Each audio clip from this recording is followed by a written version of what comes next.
Good morning. मैं doctor Ravindra Kumar Sharma, सहायक आचार्य, व्यवसाय प्रशासन विभाग, राजकीय महाविद्यालय बयाना। बीकॉम सेकेंड ईयर के समस्त छात्रों एवं छात्राओं, आज मैं आपको व्यवसाय प्रशासन विषय का पेपर सेकंड प्रबंध और उसका टॉपिक प्रबंध विचारधारा का इतिहास, हिस्ट्री ऑफ मैनेजमेंट थॉट के अंतर्गत वैज्ञानिक प्रबंध का युग जो कि 1885 से 1920 का है, उसके बारे में ई कंटेंट के माध्यम से अध्ययन कराएंगे। सर्वप्रथम हम देखते हैं कि संभवतः जिस दिन मनुष्य ने जाने अनजाने अनुभव में यह अनुभव किया होगा कि लोगों के साथ मिलकर समूह में अधिक कार्य कर सकता है, अधिक सुरक्षित रह सकता है, अधिक सुख पा सकता है, अधिक धन कमा सकता है, उसी दिन प्रबंध विचारधारा का जन्म हो गया होगा। कारण भी स्पष्ट है कि समूह के प्रयासों का नियोजन, संगठन, नियंत्रण, निर्देशन तथा समन्वय करना पड़ता है ताकि उनके प्रयासों से अधिकाधिक अच्छे परिणाम प्राप्त किए जा सके।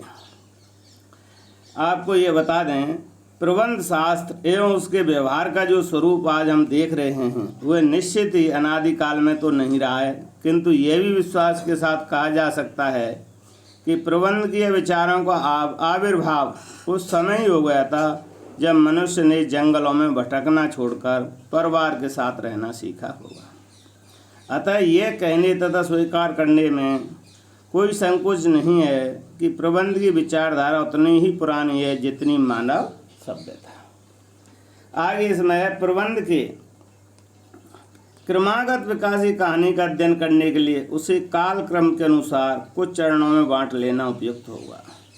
कालक्रम के आधार पर प्रबंध के विकास का निम्नलिखित चरणों में अध्ययन किया जा सकता है, जिनमें है प्राचीन सभ्यताओं में प्रबंध, मध्यकाल में प्रबंध, औद्योगिक क्रांति काल और अंत में प्रबंध के व्यवस्थित विकास का काल, जिसे हम अंतिम जो प्रबंध के व्यवस्थित विकास का काल है उसे हम आधुनिक प्रबंध के काल के नाम से भी जानते हैं।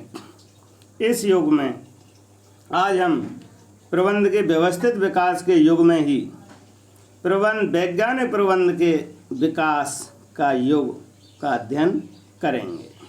इसके अंतर्गत सबसे जो विचारधारा का जन्म हुआ वह है वैज्ञानिक प्रबंध का युग। प्रबंध के व्यवस्थित विकास एवं अध्ययन का क्रम वैज्ञानिक प्रबंध विचारधारा के जन्म के साथ ही प्रारंभ होता है।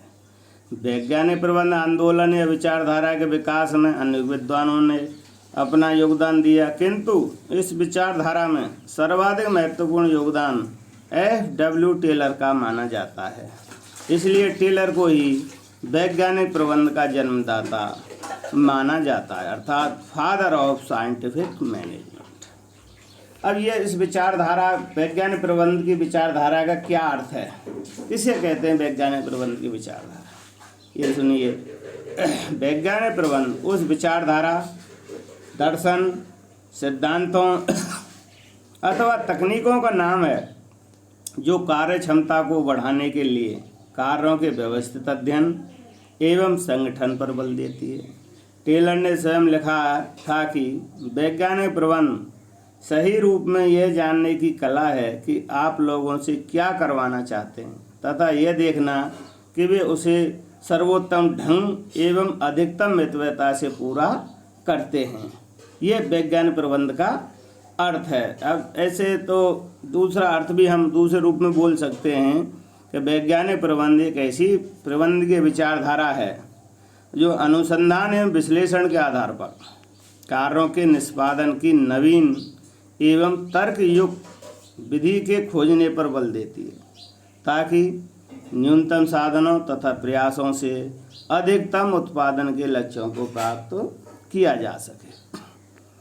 अर्थ समझने के बाद इसमें अपन देखते हैं टेलर, F.W. टेलर का क्या दर्शन है अथवा उन्होंने क्या सिद्धांत दिए फिलॉसफी और प्रिंसिपल ऑफ F.W. टेलर।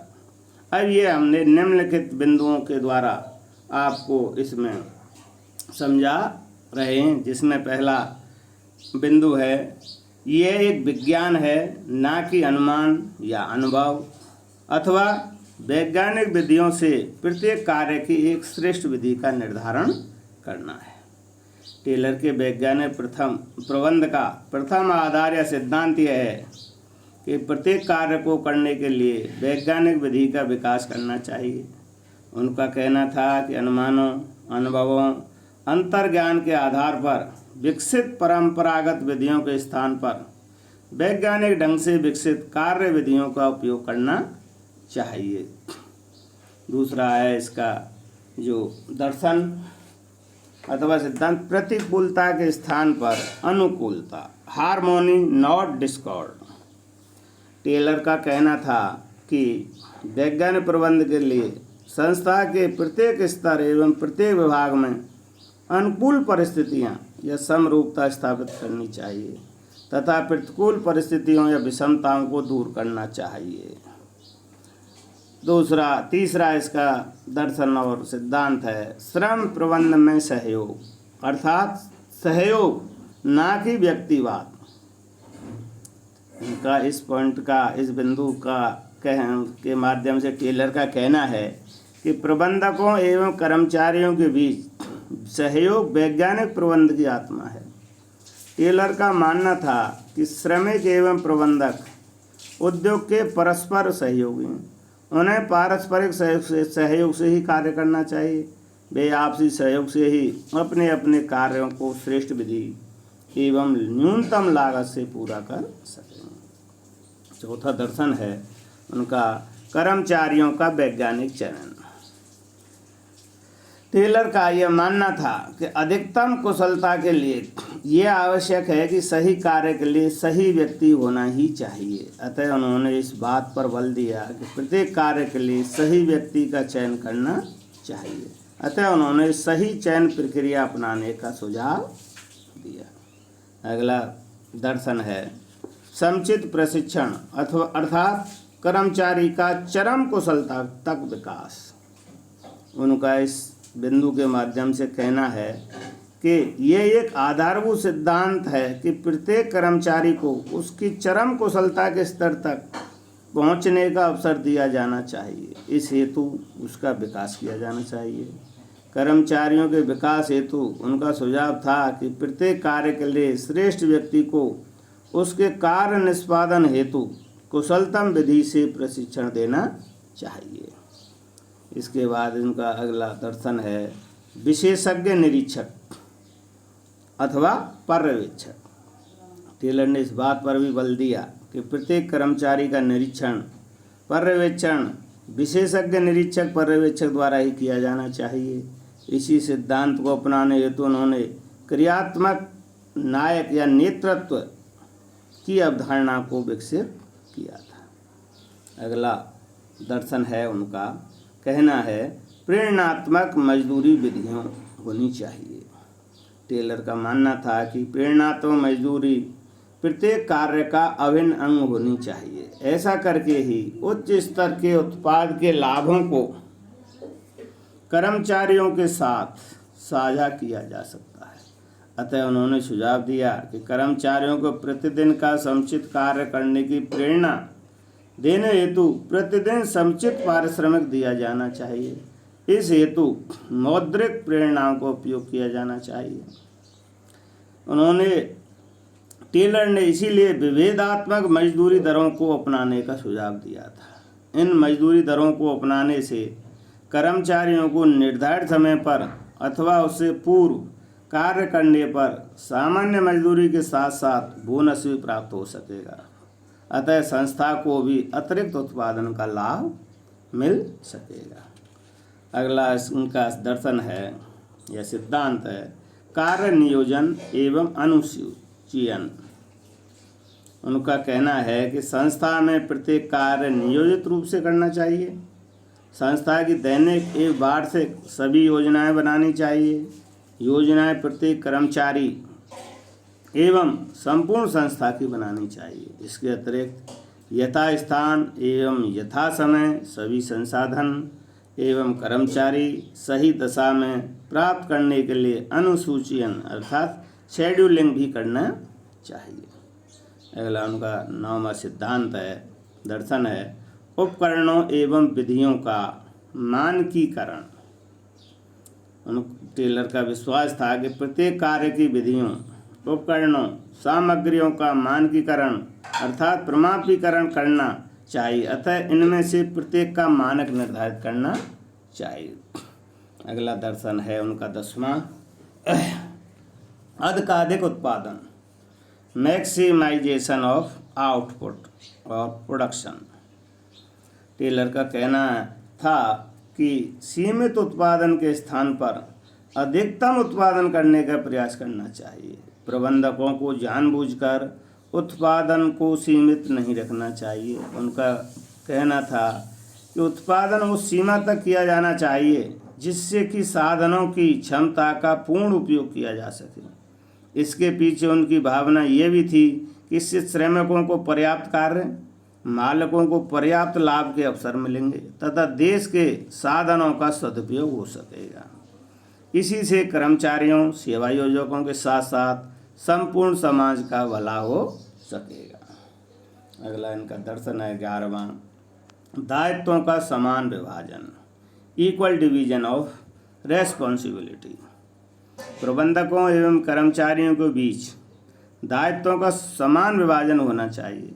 प्रबंधक को नियोजन एवं संगठन करने के दायित्व को भली भांति पूरा करना चाहिए। दूसरी ओर कर्मचारियों को भी अपने अधिकारियों के निर्देशों के अनुरूप अपना कार्य पूरा करके अपने अपने दायित्वों का निर्वाह करना चाहिए। अगला और अंतिम दर्शन है का बिंदु है उनका मानसिक क्रांति, मेंटल रेवोल्यूशन। टेलर का दृढ़ विश्वास था कि वैज्ञानिक प्रबंध के सिद्धांत तभी सफल हो सकते हैं जबकि प्रबंधकों एवं कर्मचारियों दोनों में मानसिक क्रांति हो। दूसरे शब्दों में दोनों ही पक्षकारों को अपनी मानसिकता में परिवर्तन करना चाहिए, जिसके लिए उन्होंने कई सुझाव दिए। अर्थात उनमें पहला है उन्हें आपसी विश्वास एवं भरोसा बनाए रखनी चाहिए। दूसरा है दोनों ही पक्षकारों को उत्पादन एवं उत्पादकता बढ़ाने के प्रयास करने चाहिए। और तीसरा सुझाव दिया उन्होंने दोनों ही को कार्य के प्रति वैज्ञानिक मनोवृत्ति विकसित करनी चाहिए तथा अपनी स्वेच्छाचारता को छोड़ देना चाहिए। इस तरह से F.W. टेलर ने वैज्ञानिक प्रबंध में अपने दर्शन को निम्नलिखित 12 बिंदुओं के माध्यम से समझाने का प्रयास किया है। अब अगला इसमें एक पॉइंट और है इसका, इनका टेलर साहब का, कि इनका कंट्रीब्यूशन क्या है, टेलर साहब का योगदान क्या है प्रबंध के क्षेत्र में। अब दर्शन और योगदान करीब करीब थोड़ा आपस में कुछ समानता रखते हैं, लेकिन फिर भी हमने इनको विभिन्न बिंदुओं के माध्यम से स्पष्ट करने का प्रयास किया गया है। उनका टेलर का प्रबंध के वैज्ञानिक प्रबंध में योगदान को हम में पहला बिंदु है विशिष्टीकरण। वैज्ञानिक प्रबंध की प्रथम तकनीक विशिष्टीकरण है। यह विशिष्टीकरण की ये तकनीक यह बताती है कि संपूर्ण कार्य को अनेक भागों में विभाजित करना चाहिए तथा कार्य के प्रत्येक भाग को एक विशिष्ट ज्ञान एवं योग्यता वाले व्यक्ति को ही सौंपा जाना चाहिए। दूसरा योगदान है कार्य का निर्धारण। प्रत्येक श्रमिक के दैनिक कार्य का निर्धारण करना चाहिए। एक सर्वोत्तम कुशल श्रमिक एक निश्चित समय में कितना कार्य कर सकता है, इसका पता लगाकर सामान्य श्रमिक के लिए कार्य निर्धारण करना चाहिए। तीसरा प्रयोग। वैज्ञानिक प्रबंध में प्रयोग ही नीम का पत्थर है। अतः कार्य के प्रत्येक तत्व जैसे मनुष्य, मशीन, विधि, सामग्री, उपकरण आदि का प्रयोग करके देखा जाना चाहिए। प्रयोग के अभाव में कभी कभी श्रमिक उस विधि का प्रयोग करते हैं जो विधि बहुत बेकार होती है। सामान्यतः वैज्ञानिक प्रबंध में निम्न 3 प्रयोग किए जाते हैं: समय अध्ययन, गति अध्ययन और थकान अध्ययन। इन प्रयोगों से श्रमिकों, मनुष्यों अर्थात मशीन, विधि, सामग्री, उपकरण आदि का अध्ययन से निष्कर्ष निकाले जा सकते हैं। अगला इनका कंट्रीब्यूशन है श्रमिकों का सही रूप से चुनाव एवं प्रशिक्षण। टेलर का कहना है कि श्रमिकों का वैज्ञानिक विधि से चयन किया जाना चाहिए तथा यह प्रयास करना चाहिए कि सही कार्य पर सही व्यक्ति की नियुक्ति हो। अगला इनका बिंदु है योगदान का कार्यों का वितरण। श्रमिकों का उचित चुनाव कर लेने एवं उनको प्रशिक्षण देने के बाद उनको कार्य पर लगाया जाता है। अर्थात टेलर का मत है कि प्रत्येक श्रमिक को उचित कार्य पर लगाया जाना चाहिए जिससे सही व्यक्ति को सही कार्य मिल सके। अगला योगदान में उनका बिंदु है औजार एवं सामग्री का वैज्ञानिक चुनाव। टेलर की यह भी मान्यता थी कि कोई भी श्रमिक अपना कार्य तब तक दक्षतापूर्वक पूरा नहीं कर सकता जब तक कि उसे कार्य करने के लिए उचित उपकरण एवं सामग्री उपलब्ध नहीं हो पाती है। अतः औजार स्टैंडर्ड क्वालिटी के और लेटेस्ट टेक्नोलॉजी के होने चाहिए। अगला बिंदु है इनमें योगदान में कारखाने में सौहार्दपूर्ण वातावरण। कारखाने में सौहार्दपूर्ण वातावरण। कारखाने का वातावरण श्रमिकों की कार्य कुशलता को प्रत्यक्ष रूप से प्रभावित करता है। अतः कारखाने में सौहार्दपूर्ण वातावरण होना आवश्यक है। अगला है इनका प्रेरणात्मक मजदूरी प्रणाली, जो कि उनके दर्शन में भी ये बताया गया है। प्रेरणात्मक वेजेस के बारे में ये इनका महत्वपूर्ण योगदान है। टेलर ने कारखानों में प्रेरणात्मक मजदूरी प्रणालियाँ लागू करने का सुझाव दिया। उनका यह मानना था कि कार्य कुशलता तथा कार्य के प्रति प्रेरणा उत्पन्न करने के लिए कारखानों में प्रेरणात्मक मजदूरी प्रणालियाँ लागू होनी चाहिए। अगला है इसमें योगदान में इनका प्रमापीकरण। टेलर ने इस बात पर बल दिया कि प्रत्येक प्रबंधक को उत्पादन सामग्री, यंत्रों, विधियों आदि का भी प्रमापीकरण कर लेना चाहिए। प्रमाप निश्चित कर देने से कार्य एवं उत्पादन में एक रूपता बनी रहती है। प्रमापीकरण के द्वारा ही मितव्ययता प्राप्त की जा सकती है तथा उत्पाद की किस्म में भी सुधार किया जा सकता है। अगला इनका है अपवाद का सिद्धांत योगदान।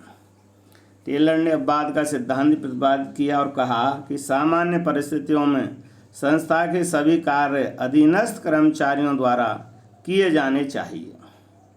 केवल अपवादजनक परिस्थितियों में ही उच्च प्रबंधकों को दैनिक कार्यों में हस्तक्षेप करना चाहिए। और अंतिम और उनका है ये योगदान नियोजन। टेलर का मत था कि प्रत्येक व्यावसायिक संस्था के लिए नियोजन परम आवश्यक है। इसके बिना व्यावसायिक क्रियाएं उचित प्रकार से निष्पादित करना अत्यंत कठिन है। अतः प्रत्येक कारखाने में एक योजना विभाग या योजना कक्ष का निर्माण किया जाना चाहिए। इस तरह से हमने एफ.डब्ल्यू. टेलर के का प्रबंध के क्षेत्र में योगदान को निम्नलिखित बिंदुओं द्वारा स्पष्ट किया है। अतः आज के लिए इतना ही पढ़ाया जा रहा है। धन्यवाद।